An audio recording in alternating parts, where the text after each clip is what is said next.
Welcome to The Source with your host, Dr. C.T. Curry, and co-host Coby Owens.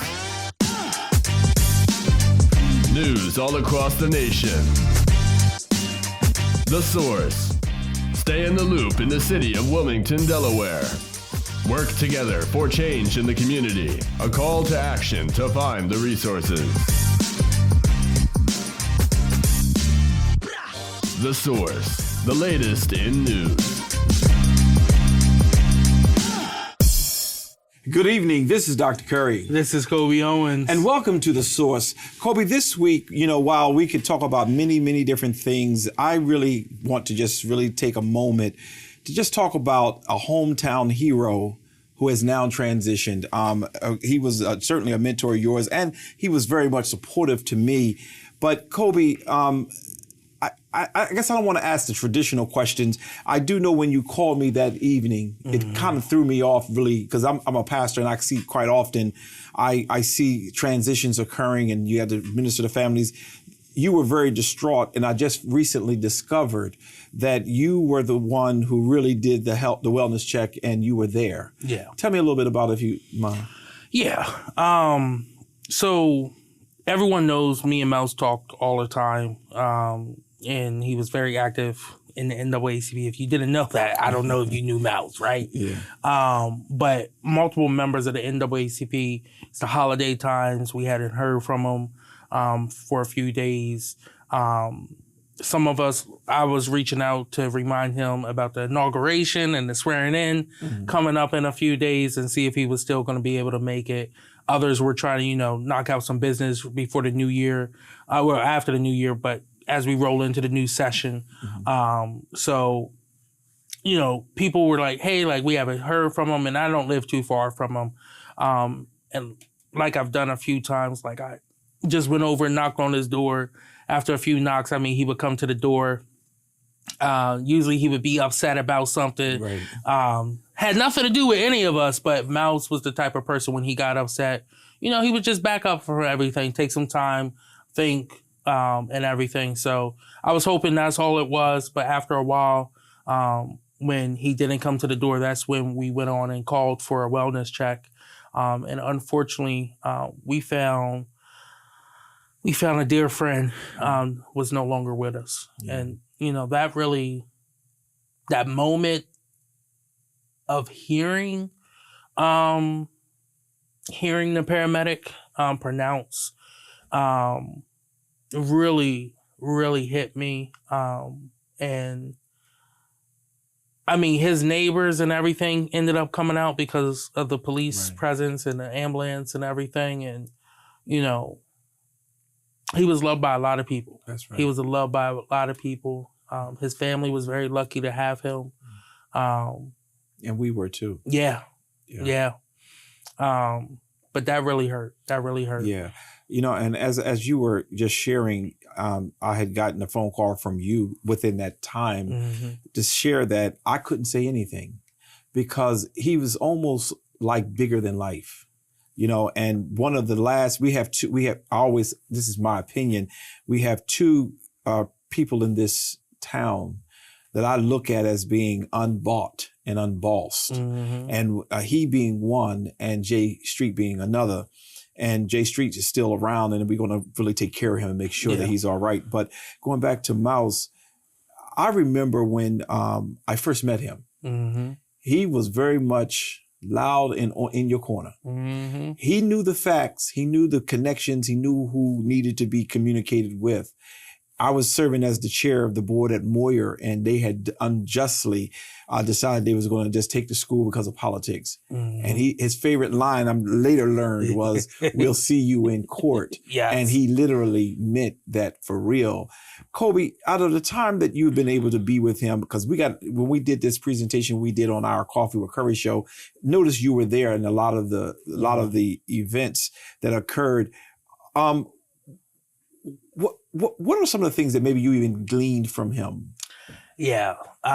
So one, he definitely took me under his wing into the NAACP and taught me more about the actual organizational side of it, not just the name and the history that you can read about, but the inner workings, how it operates, why it operates the way it does, and why it's so driven to go through the courts, to go and stand up for mainly Black people, but all people, but mainly Black people who are having their rights infringed upon, especially in this day and age where people may think, oh, in the 60s, they was marching, you were getting beaten, you couldn't sit at the lunch counter.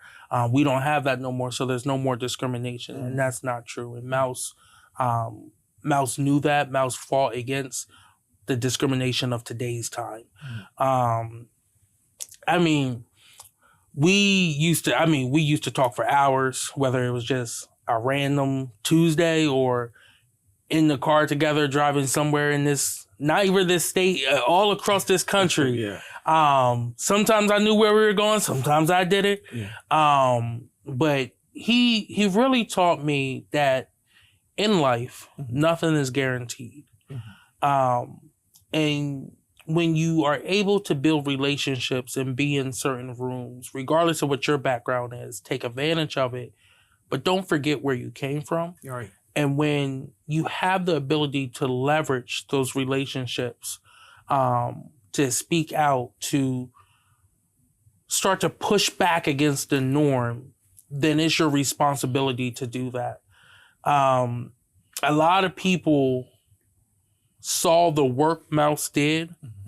The vast majority of them have no clue of the additional work that he did behind the scenes. Right. And this is a guy who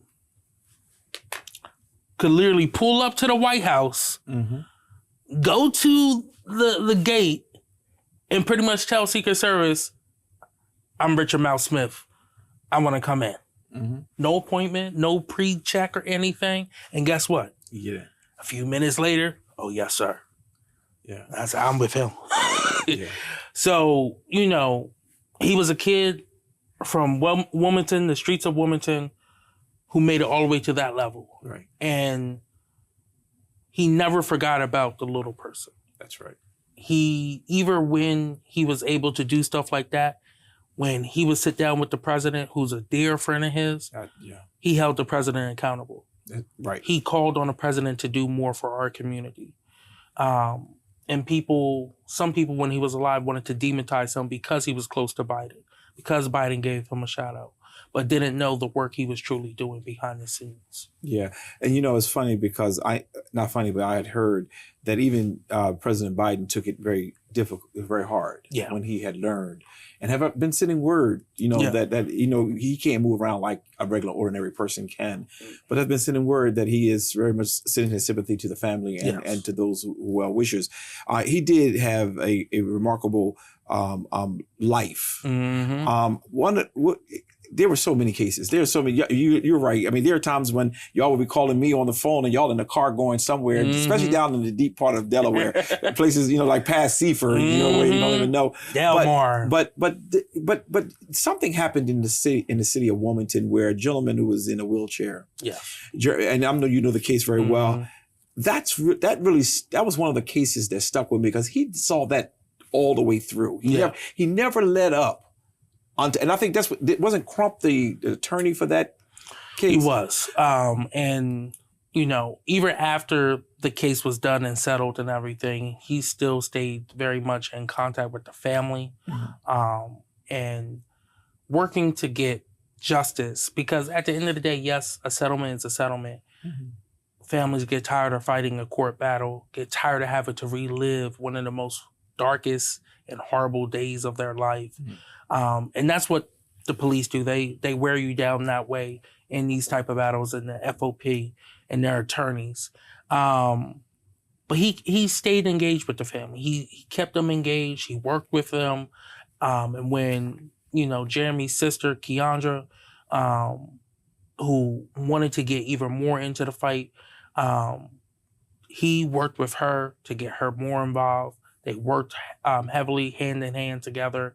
And then even when former Deputy Attorney General Mark Denny filed charges because they were simply protesting in front of a public official's house, not on the property, not touching anyone, just protesting just yelling, just chanting, filed charges against them. It was Mouse who stepped in and said, no, you're not allowed to do this. And push for those charges to be dropped. And they were. Mm-hmm. But yeah, no, Mouse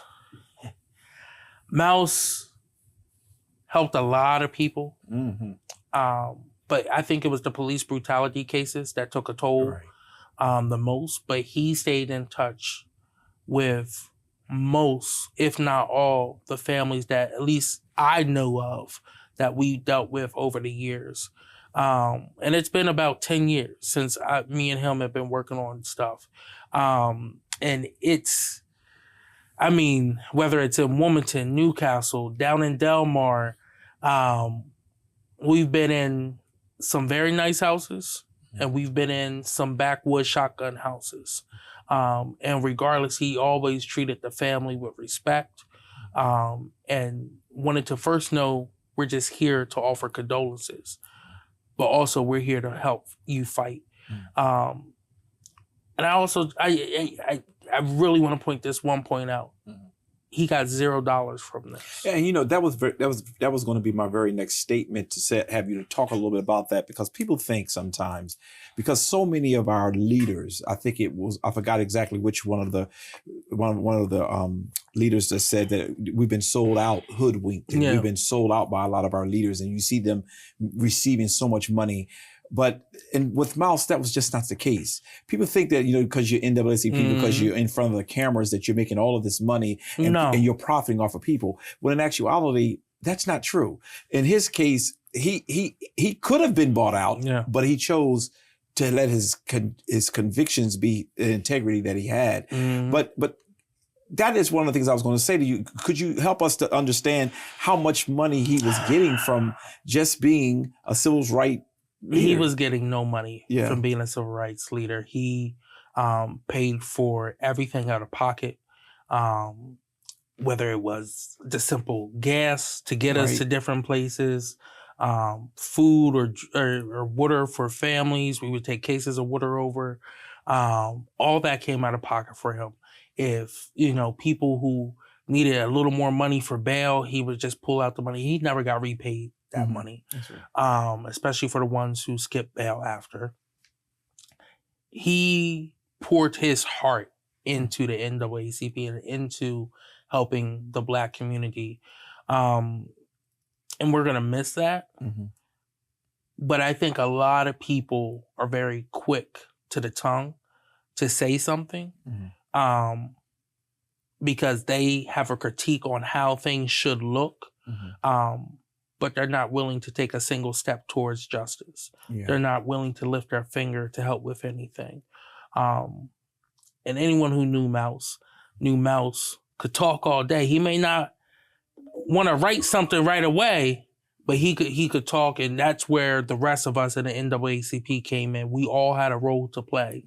And just, again, I think that's why you really saw the NAACP in these recent years really go to a whole new level here in Delaware. You kind of hit it on a point. He formed a strong team in Delaware. You know, one of my friends who are from another state shared, when I shared that Mouse had transitioned, that he is the face of the NAACP. He's also known for being able to be that person to bring people together.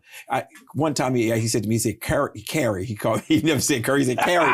He said, Carrie, I want you to take care of the religious aspect of our organization. He said, you're a life member, but you're not active. And I said, well, I am active. Every time you got to fight, I'm there. He said, that ain't active. That's, you got to be when the fight, before it gets started, you got to be a part of it. But I did want to talk about his team. That he's been the face of the NAACP, and he has done a lot of the work. Tell me a little bit about like the vice president. So a couple of people in the team that's a part of it. So the current vice president, who's now the president, is Flora McKendall. She's also the branch president of the Central Delaware NAACP. She is a fighter, one of the best writers I know as well too. But she helped take us to that whole new communication level, right? And it was so important to Mouse to have someone to help tell our story, right? And I remember the first time he introduced me to her, he was just so happy to introduce me to her. And she had been doing work down in Dover and Camden and those towns down there in Kent County. And he was like, oh yeah, like, I love bringing the young people around. And, everyone was young to Mouse. So, I never knew what to expect when he said that. So when he brought us together, we clicked like that. She is an absolutely amazing person. She has huge shoes to fill, but I know she will do an amazing job in carrying on his legacy. Outside of that, I mean, you had his best friend who was sometimes his enemy, because they fought like cat and dogs, J Street. Yes, Lord. Yes. Ooh, those two. It's funny when you said sometimes he get mad at one person and then he take out everybody. You're right. That was a real friendship. Yeah. That's a real friendship. And in fact, I talked to Jay on the phone just today and for the recording of our show, and you could tell in his voice that he is not taking this well. And if I can just take a moment and just say to those of you who are watching us that you really need to make sure we take care of our community. We don't have left behind very few. I don't want to say anything that's going to be too controversial, but we have very few people who are unbought and unbossed in this town. A lot of people have sold us out for chicken sandwiches and things, but I know of two, Coby. And matter of fact, when I had Jay on the phone, he was quick to say, you still got the young trooper over there. and I just pray, Coby, that we can say about you 10 years from now that you have not been bought or bossed, because people will try to buy you, to silence you. But we got Jay still around. We're going to take care of him. He's my frat brother and a couple other things in my life, but we're going to take care of him. But I'm glad that we got a young lady or a lady who is taking care of the NAACP. The head to heart is important to me. Yeah. Knowing what the NAACP is about is one thing, but also being able to have the heart to be able to stick with it, as well as to make sure that the people who are being represented are feeling it. Do you really feel that she has that as well? I think she does. I think she does. And again, I don't think anyone has the connections Mouse had, right?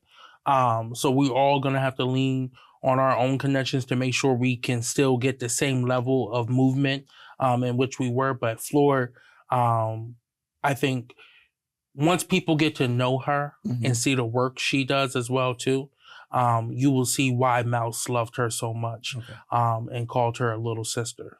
Yeah, I remember they was talking about when they was talking about Ronald Reagan. They said that he was not the most brilliant in the world, but he centered himself around the most brilliant people. Not saying Mouse wasn't brilliant, because he was. He knew how to get into the door. Right. You know. I think it was James Brown said, "You ain't got to give me nothing to open the door, and I'll go through it." That was his motto, and I really do appreciate him for that. What do you think? And I'm really big on this one, but what do you think Mouse would say to us? We're sitting here now on The Source, you and I, two people that he worked with, and I wasn't public like you were, but I was behind the scenes making sure whatever he needed he got done. But what do you think he would say? Carrie and what did he call you? Was he Coby? Just Coby. It was Coby, Corey. And one time he was talking so much to me, he was like, Corey. I'm like, oh, where Corey at? But no, I love him. He would tell us to stop all this moping. And we got work to do. Coby, I got a new concept. And start planning something. Coby, I want to put a new committee together. I don't even know how many committees I was on, but we met. And he made sure he got me out my comfort zone as well too, because I deal with criminal justice, police, brutality, voting, and everything. Nah, Coby, you coming to meet some black contractors because we got to fight for them just as hard as we got to fight for the cops. The fight against police brutality. Coby, we going down to the port today. Well, what we doing down at the port? I want you to meet someone. So again, he always had something going on. He never let the grass grow under his feet. Wow. Yeah, and I'm very grateful for him and thankful. But I hope, I don't really want to mope, but it is a stinging shock. Coby. And right now, for those of you who are watching us, I just hope that you hear some of the things that Coby shared. And right now we're getting word. We don't know all the details yet, but we're hearing that the service will be this coming Saturday, the 18th. And when we get more details, we're going to definitely be sharing it. But I think we have to pack the place out. Wherever it is, we all have to show up. And we got to pack the place out to show those individuals who are just coming to watch, coming to see that when one of our leaders transition, we are in full support, and we're not dying. We're going to get stronger, and we're going to get better. So when we get more information, I'm sure. And Coby, I do know that you were one of the people who have been assigned to help organize some things and make sure some things get done. Is there any needs that you may think we need to do? So right now, we definitely need help with food, repasts. Definitely going to need some help with just sending him off the right way. Right. There is a donation link directly to the funeral home. Okay. No money will go to any of us. It goes directly to the funeral home that you could put in, that we could put up on the screen. House of Right is the funeral home who has his body. Yeah, and I'm going to ask those in the back, could you please make sure you put that up? It's the House of Right website. And if you can do anything to support, again, Coby used the right word. And I want to make sure that we're clear. We got to put him away right. I mean, he can have whatever they have, but we cannot just throw our hero any old thing. Right. He's a hero. We need to give him a hero salute. So if you can help in any kind of way, he helps so many people, Coby. I wanted to go to a commercial break and then come back and talk about it even more, but I got stuff coming to me. He helped so many people. I have so many stories. And matter of fact, what I'll do is I'm going to take a quick commercial break, and we need to come back and just talk a little bit about some of the things or people that he helped, because people don't know to the magnitude that this man touched lives. Yeah. I talked about the Moyer situation, but I could talk about a little bit more. Yeah. I could talk about when I was in a battle with some African American folks who weren't doing what they needed to do. He stood by us and made sure he supported us. So we're going to take a quick commercial break, and we're going to be right back.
Yes, he will.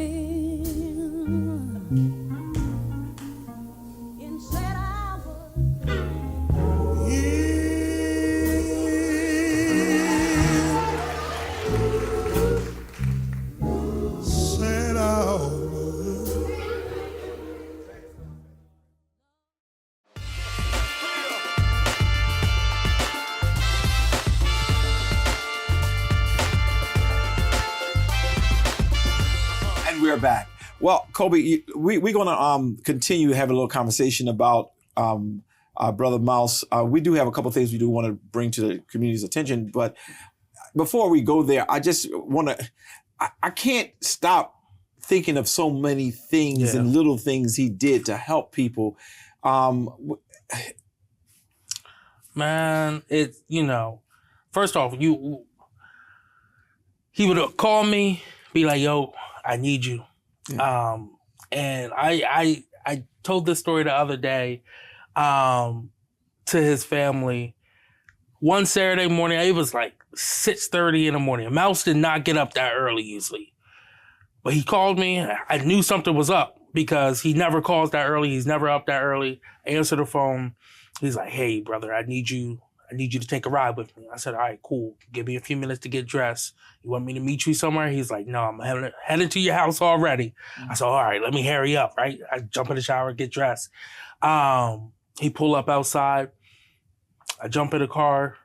I'm like, where are we going? He was like, we got to take a ride. Usually when he said that meant, oh, we got to go down Sussex. We got to go down Flint. Yeah. So I don't live too far from 95. We go around. And instead of going to 95 South, we go 95 North. Uh-oh. So I'm like, oh, where's a long ride this way? I'm in Wilmington, like, the line's right up the road. Yeah. So we ride up, like, all right, maybe we're going to Philly. Once we got past Philly, I said, hey, where we going? He said, Connecticut. Oh, wow. I said, oh, okay, it's going to be a long day. A few hours later, we get up in Connecticut. He tells me what's going on about Randy Cox, who was a young man who was arrested by the New Haven police and put in the back of a police paddy wagon, handcuffed but not locked into the car.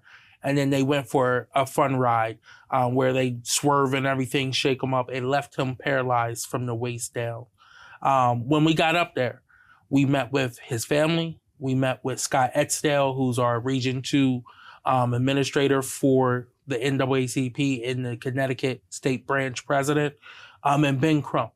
And Ben had personally called and asked Mouse to come up and join him up there during this time. When we stayed up there, not only did we organize with the community and organize with the family, but we called on justice for Randy Cox. And fast forward, that case did get handled and those officers were arrested. And they were fired, arrested, and charged. But again, that was just the power. Mm-hmm. Ben Crump, one of the leading civil rights attorneys, called for Mouse's help. Yeah. And the day after the news got out about Mouse passing away, I was driving down to D.C. My boss was actually in the car with me, and I get a phone call, and it's Ben Crump, who is crying. He is broken up about his dear friend Mouse. He loved Mouse. I've talked to Derek Johnson, the national president of the NAACP. These are figures that you see on TV, but they knew Mouse, and they knew the type of man Mouse was and the type of fighter he was.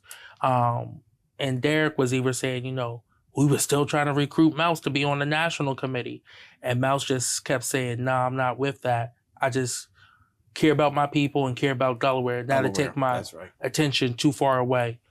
Joe Biden wrote a beautiful op-ed for Mouse, and that came out in Delaware Online. Some people know, some people don't. Joe Biden was the best man at Mouse's first wedding. Yeah. And those two were extremely close. Mouse had just sent me pictures the other day of him sitting in the president's chair in the Oval Office behind the Roosevelt desk. Those two go way back from when they were teens. And again, the president had appointed him to an education equity commission. And I've had a ton of the commissioners reach out, just devastated about the news about Mouse. So again, he was loved all over this country. Yeah. And his work really reflected the love that people have for him. It's funny when you were talking about Ben Crump. Yeah. He's a fraternity brother of mine as well. That's right. But let me tell you what happened. I wanted Ben Crump to come for a Black History program. Mm-hmm. So I served as a national officer in Omega Psi Phi as well. And I said to Ben, I said, listen, I need you to come and do something for me at my church. He said, well, you can get with my people and we're going to make it happen. We're going to make it happen. I said, listen, I really needed it to happen. So he didn't respond to me as quickly as some people do. So I was talking to Mouse about it, not dealing with Ben, because I didn't see the connection. So I just was telling him, I was like, now he my frat brother, and he ain't calling me back. And I don't know, maybe I should start some trouble down here and he'll come down here. And he said, Ben Crump? I said, yeah. He said, I know Ben. He said, I'm going to get him. And he called him on the phone. Right then and there. Right then. He said, Carrie, I'm sorry to use his voice. I know him. I said, oh, yeah, right. That's how I was thinking. And he called him and got him on the phone. Yep. And I said, now this is my buddy here, but you probably my friend, brother. How come he getting you and I don't you? And he said, I'll be there. And he came. Mm-hmm. That's the level of support and people that he knew. Mm-hmm. He had connections everywhere. Yep. From the president of the United States, one of the leading attorneys in civil rights. He just had connections everywhere, and he took care of his people. Yes. And I heard the same thing you just said. He wasn't interested in no national committees. He was interested in Delaware. Yep. One thing we can say as we get ready to transition to the other things that we want to talk about is that he wasn't scared. No. He never bit his tongue. Yeah, and I always talk about I'm from Diamond Street. I'm from Philly. He wasn't scared. Mm-hmm. He wasn't scared of anybody. He would sit and have the conversation. I remember one time we was in the Attorney General's office and something happened. This was recent. And the person was talking and he looked the person right in the face and said, you're a liar. Mm-hmm. And I'm polished. You don't say liar. You say prevaricator or you're not telling the truth. He said, you're a liar. And he began to go at him.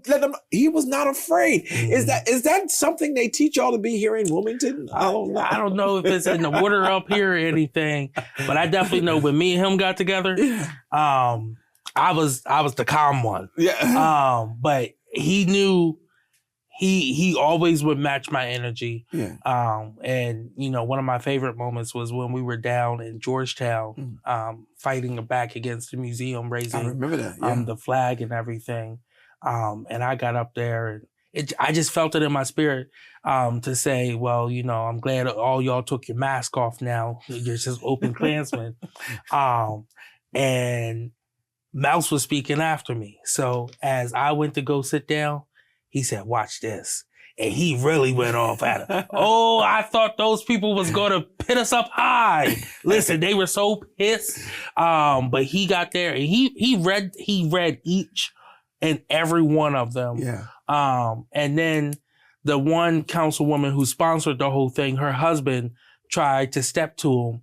And I wasn't going to allow that, but it was the chief of police who stepped in and told the guy, you need to sit down or I'm going to arrest you. And then we all stepped outside and he gave Mouse a huge hug. The chief of police? The chief of police. Right, okay. And the chief of police talked about how Mouse had helped him back in the day, almost 30 years ago, when he was in trouble. And now he is the chief of police down here in Georgetown. So again, it just goes full circle. There was a warming moment of just watching, Mouse had been in the game for so long and had helped people of all backgrounds. That's right. Well, a lot of people don't know Mouse had a huge part to do in marriage equality. Okay. Here for the LGBT community. Mouse stood with the Jewish community on numerous times. So again, there's a lot of love out there. And even though he helped a bunch of other people because he knew it would help us as well too, you can never say he ain't care for the Black community. Nobody, of all that people can say, you can never say, because his whole goal was we're going to fight and talk about it later. Mm-hmm. Because that's a spirit he had. And Coby, it's a hero that we will miss, but he will never be forgotten. I know that's never forgotten. So we're going to take a quick commercial break and we're going to come back and just talk about two little things that would happen. This week we had some swearing ins as well as we had the governor who wanted to, we now have a governor who wanted to be governor but didn't make it to become governor, and then she was governor for 14 days. Let's talk about that when we come right back. We'll be right back.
the stillness.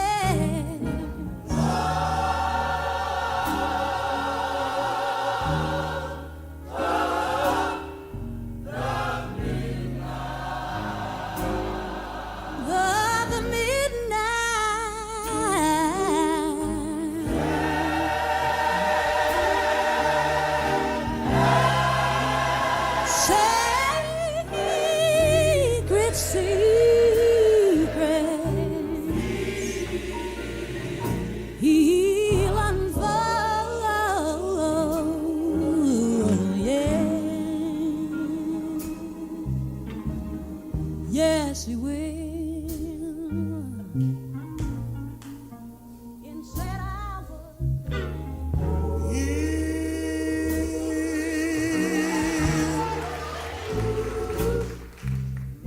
Said hour.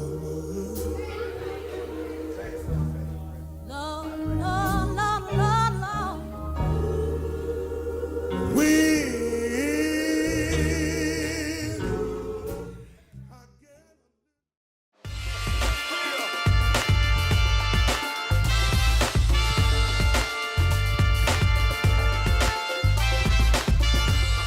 And we're back. Coby, just a few things we want to talk about today so that we can continue on with the show. First, now, there was a woman in the state of Delaware who ran for governor. Yes. There was a whole lot of controversy behind, and the people rejected her governorcy, her bid, and the governor had to resign. Yes. So she got her dream Yes. for 14 days, and still at the airing of this show is the governor. How does that happen? Only in America, I'm sure. So this is not unusual. Okay. We've had governors resign early to take other, seats. Carper did it when he became the U.S. senator. He stepped down early.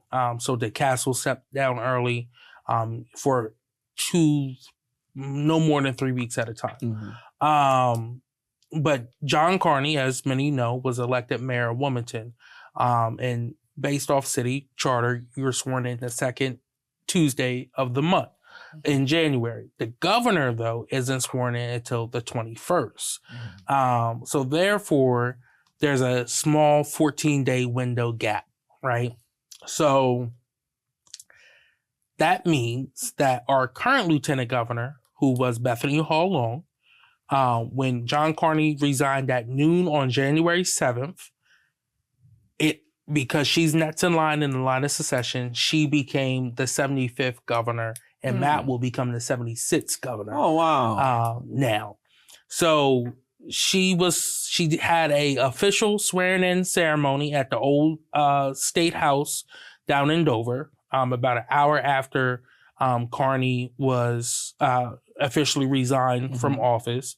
Again, per state law, the lieutenant governor is next in line to assume the position. That's why we elect a lieutenant governor that we feel comfortable with being governor. Yeah. Well, that's how you should do it. Right. The position is going to stay vacant because it's only 14 days. But she has the full authorized power of any other governor for these 14 Well, days. I didn't know that she was at the Carter funeral, so I guess She as was, a governor, so, she showed up there. Most Democratic governors showed up. Some Republican governors showed up, but she was a part of the governors who attended the Jimmy Carter funeral that took place this Thursday. So what we have to do as members of the source is we have to watch the money.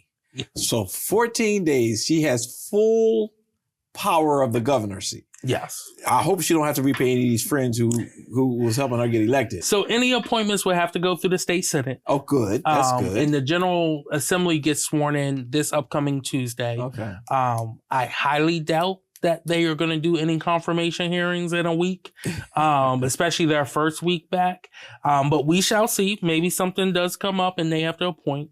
But as of right now, most likely she is just a placeholder. There will be no major things taking place until Governor-elect Matt Myers and Lieutenant Governor-elect Kyle Evans-Gay are sworn in as the next governor and lieutenant governor. Okay, so that means we pretty safe. And the people who are in the positions are still there. Yeah, they just waiting until the new governor just bring in his cabinet.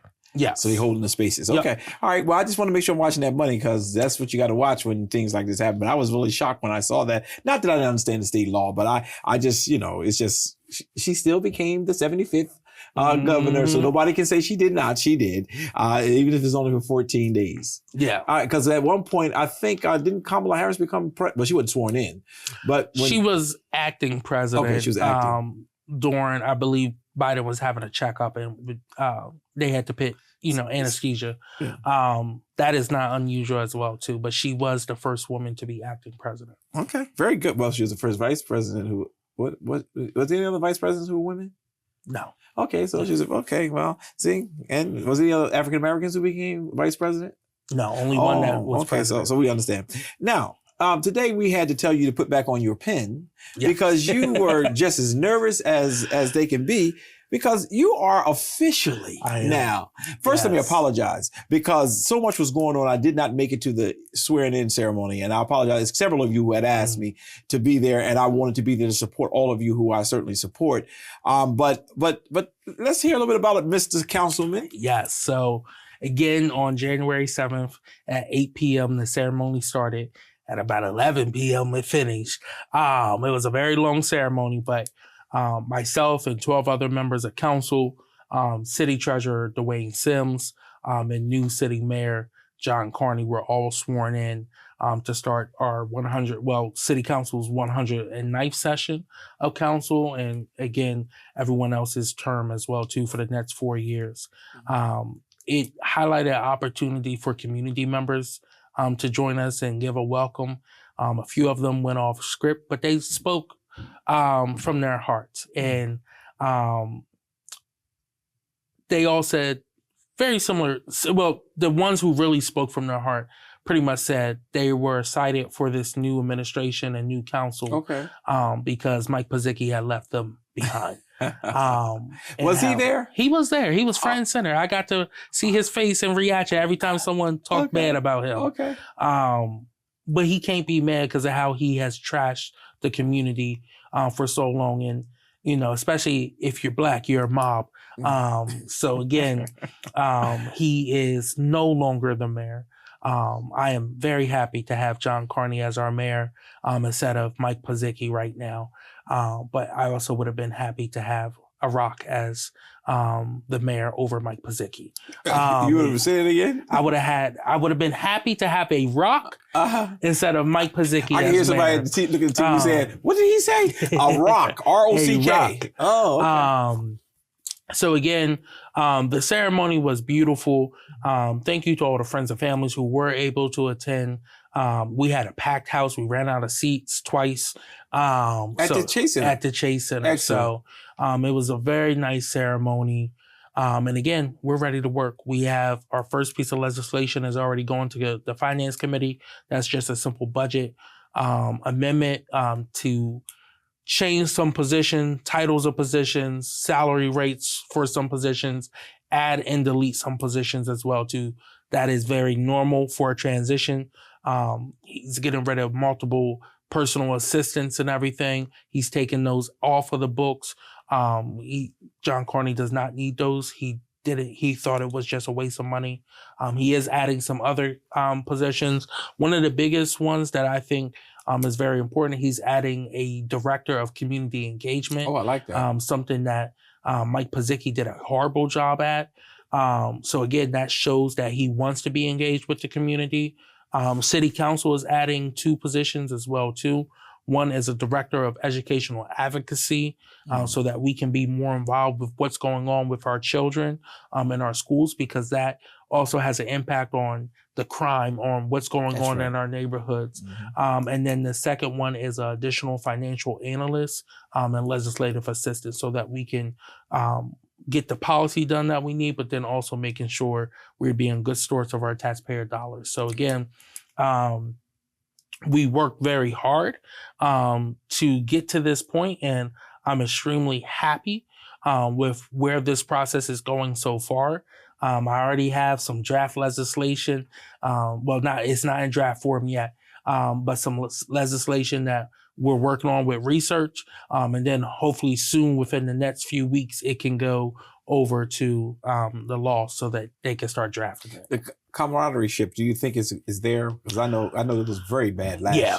I think it's there. There's still a few people who are still want to have the same type of energy as last time, but for the most part, we have a better working. And one of the things I'm going to do is I'm going to be watching for that, because if people just want to be negative just to be negative, then we need to drown them out. And bring in people who want to bring positive reinforcement, because you can't get nothing done being negative. You got to find a way to work together to bring things to light. And as much as we watched Mouse just hammer some people, it was when they had done injustice and nobody was hearing. But sometimes I think people can just be a little bit too negative. So that's good to hear that we had an outstanding swearing in ceremony. It was a lot of people there. Yes. They got a chance to tell Mike Bazicki goodbye, retire, enjoy your life. Those things were so important. Is there now? I know that. I've not seen Matt. Have you seen Matt? Was he there? Matt was there. He was there. Okay. Yep, he was there. I didn't get a chance to talk to him. It was just so much going on, but I did see him there, and it was a very long meeting. He didn't stay the whole time. Listen, I thought some of the council people, we were all struggling up there on that stage. But again,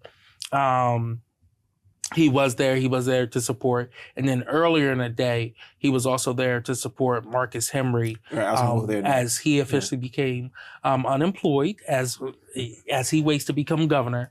But Marcus Henry was sworn in to replace him as Newcastle County Exec, the first African-American to hold that position. Yeah, I believe Marcus is going to do a good job. Yes, I do too. I'm looking forward to that. I'm just feeling my sermon and I got a lot of positive energy when they announced my sermon from Watch Night, which is Better Days Are Coming. Yeah, I just really believe that better days are coming. We're going to still have some tough days, some tough moments, but I do believe better days are coming for the city of Wilmington, for the state of Delaware, with the leadership that we have. I'm glad that things worked out really well for you all.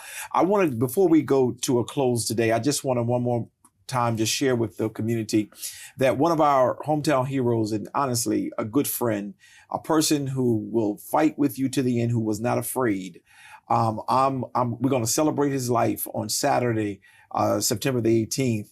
Once we get the exact location, we will certainly share that. And in fact, by the time we got finished with this session, we may have that information and it will be viewed on your screen. But I want to make sure that I just share with you that some people are coming because they truly, truly loved Mouse and they truly, truly appreciate what he did for them. And then there are some coming just to see whether or not it has fractured our community to a place where there's a disinterest or apathy. Not so. We are more determined now than ever before to make sure that justice reigns. And listen, our organization, whether it be the NAACP or Urban League and others, is not based on a person. It's based on the values that we stand on and the integrity of people who hold the positions. Mouse was a true friend. Mouse was a true leader. And I hope and trust that you all will show up on Saturday, on Saturday. And please, let's just pack the house out. Let's celebrate him. Let's do it the old traditional African-American way. I had an opportunity, Coby, to see Carter's homegoing celebration. And it was so the hymns were very perfectly sang and the speeches were perfectly prepared, the eulogies, but we don't do it that way in our community. Right. We make sure we sing, but there may be a person out of order start shouting and being rejoicing. I hope we have a very nice homegoing sent away for Mouse because he deserves it. He's a great man. Coby, one more time. I know you mentioned earlier where people who want to give some donations and things of that nature. How can that happen? So again, the House of Right has a payment system set up on their website, which is going to be up on the screen for you to go to. And again, anything you can to put towards the funeral, that will be greatly appreciated by so many of us. We are all chipping in to help send off Mouse in the way he deserves. In a grand fashion. Yes. Because he was there for us. Yeah. He was there for us, and we're going to make sure we are here for him and his family during these days of transition.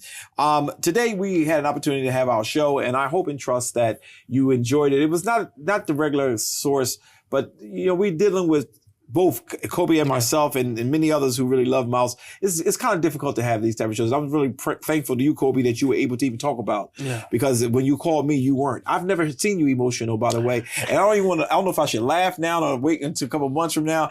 But I've never. I mean, you've always been that person who said what you felt and with very little emotions in it, because you was convicted by what you believe. But when you called me that evening, still at the scene, I was really taken back and to the place where I had nothing to say.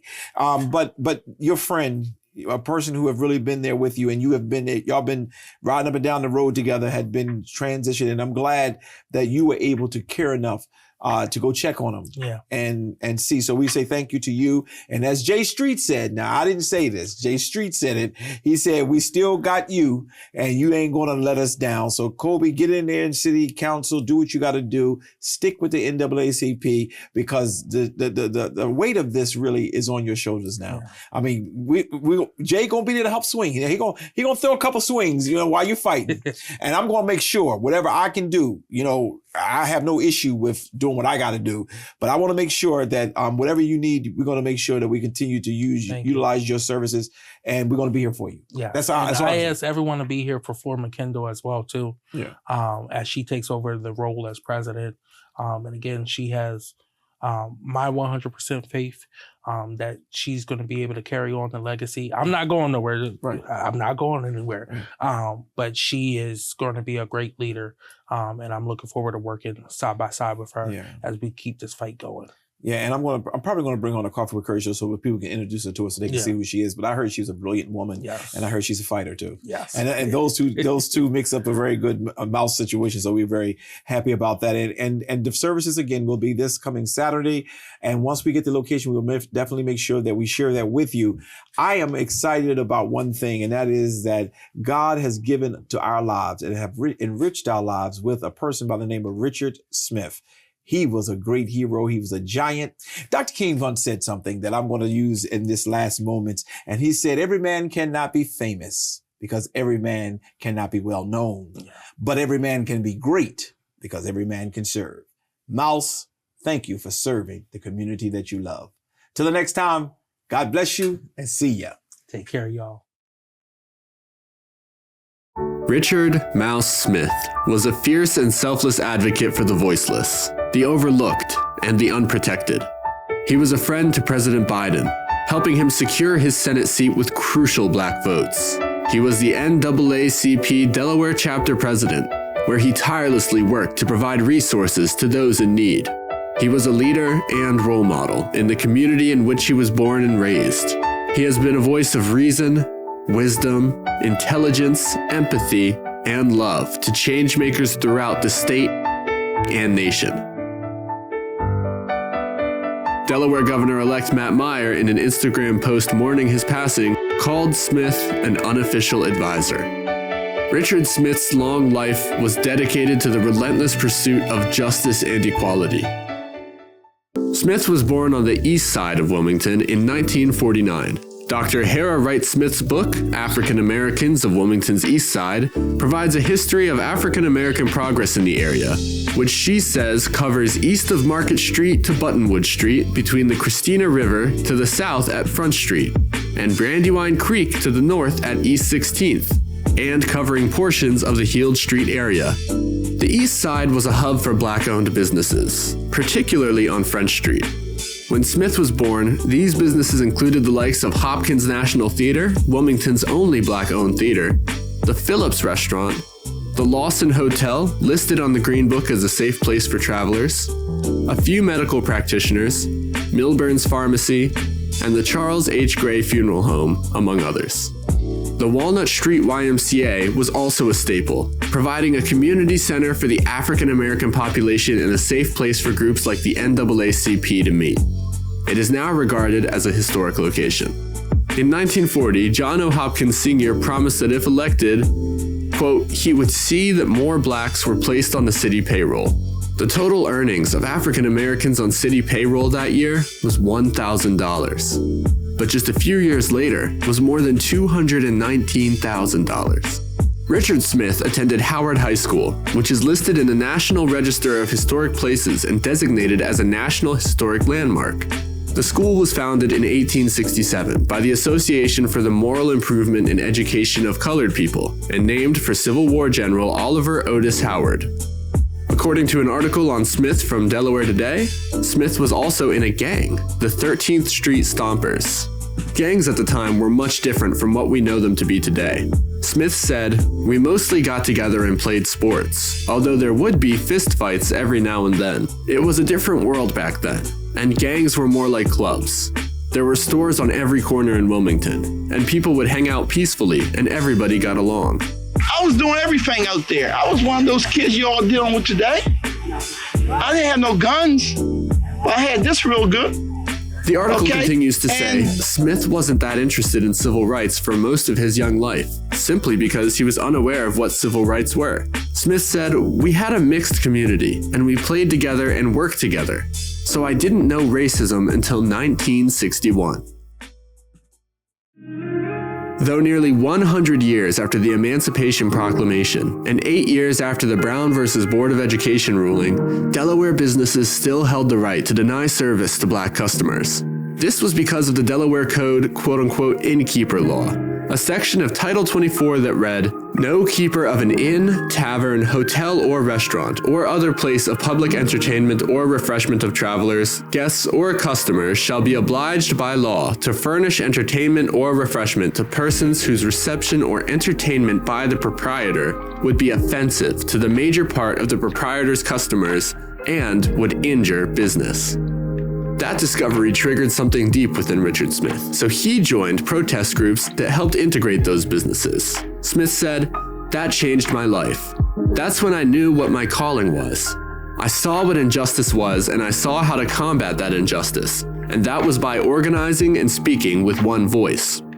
One example of protest from that time is the 1962 Hollywood Diner sit-in, when a mix of 7 Delaware State University and University of Delaware students sat down at the whites-only diner and refused to leave until served, ending in their arrest.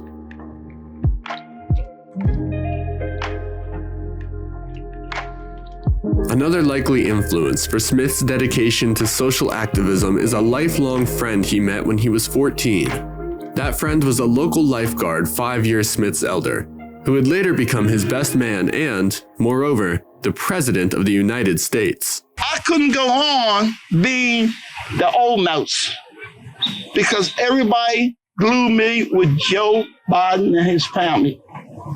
So I had to change. So Joe saved my life. Because if it wasn't Joe, I'd probably be in jail for life. I'd probably been dead. I'd probably been in a wheelchair. I'd probably been a bum on the corner. But with Joe, spirit coming through me, I had to walk the straight line and be somebody. So let's not say everything in the world's racist, because Joe's example that all people can get along. President Biden wrote and published an article on Yahoo following Richard Smith's death. He said, "When I decided to run for public office, Mouse took me door to door in Delaware's black neighborhoods. He educated me on the challenges facing black communities, and he vouched for me with the many black religious and civic leaders in Delaware who would soon become my lifelong friends. I was the best man in Mouse's wedding, and watched with so much pride as he became a leader in the Longshoremen, the NAACP, and the Rainbow Coalition." You've been watching The Source with host Dr. C.T. Curry